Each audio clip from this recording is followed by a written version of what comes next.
certainly the Yankees had a less than ideal weekend. True. Dealing with the Braves as well, Don. Yeah, lost 2 out of 3. Didn't hit much yesterday, and not just the job the starting pitcher for the Atlanta Braves did, Fried, but the bullpen just mowed the Yankees down for the final 9 outs. But I'm not worried because they're going to make the playoffs. Now, if you want to win the division, that could be a little bit of a problem, although the Orioles got swept by Houston. So you actually gained a game despite losing the series against Atlanta.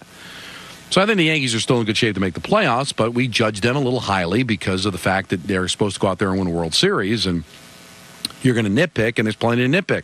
And, oh, by the way, Stan on the IL. Are you surprised by that? You shouldn't be. Because that's what happens. He gets hurt all the time. So he's on the IL, Rizzo on the IL, and it's all about Soto and Judge, and they were shut down yesterday, and I think there's some things to be at least mildly concerned about as far as like winning a championship. But do I still think they're going to make the playoffs? Yeah, I think they're going to make the playoffs. Yeah, I wouldn't use the Stanton injury as a thing to like get overly. That to me, that seems like an. I would be. If I'm a Yankee fan, Don, I'm happier right now with what Stanton's done so far this year than I am upset that he got injured, because that is kind of par for the course. It is, but he was having a monster season. And what were you thinking the entire time he was having that monster season? When's he going to get hurt? And then boom, he's out.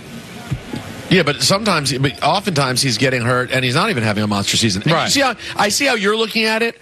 I'm taking the positive from it. You've gotten a lot from him so far.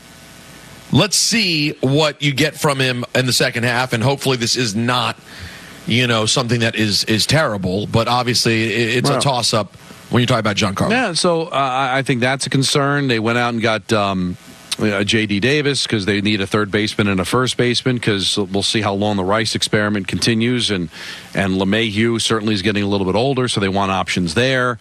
So they're addressing things as they happen because it's important. The Baltimore's not going to go away. The fact that they got swept by the Astros, I don't know if that's really a good thing for the Yankees, because now Houston's only 4 out of a playoff spot. They're starting to gain some traction with a 5-game winning streak. That's certainly a team that, even though the Yankees handled them earlier this year, that you really want to face them in the postseason. So they get judged differently. Like the Mets, they're hot. They continue to win series, but they're not looked upon as a championship contender, at least not right now. The Yankees, this is your typical regular season, all just an appetizer for what's supposed to be the entree of a World Series championship, and they're first since 2009, so they get judged that way. And right now, there's some holes in the bullpen. Now this rotation, Rodon hasn't been able to get anybody out for a couple of starts now. So how concerning is that? Is Heel starting to come down a little bit to where maybe he's not a Cy Young candidate you thought he was, a couple of weeks ago? And so now this starting rotation, which was the best part of the Yankees at the beginning of the year, now is starting to show some warts. You do have Cole back, but the American League stinks just like the National League does, and there's a lot of bad teams they can mop up on. And I still think they're going to be able to make the playoffs, but in the wide-angle lens of it all, there are some things that you should kind of, and more importantly, Brian Cashman have to take a look at and try to change.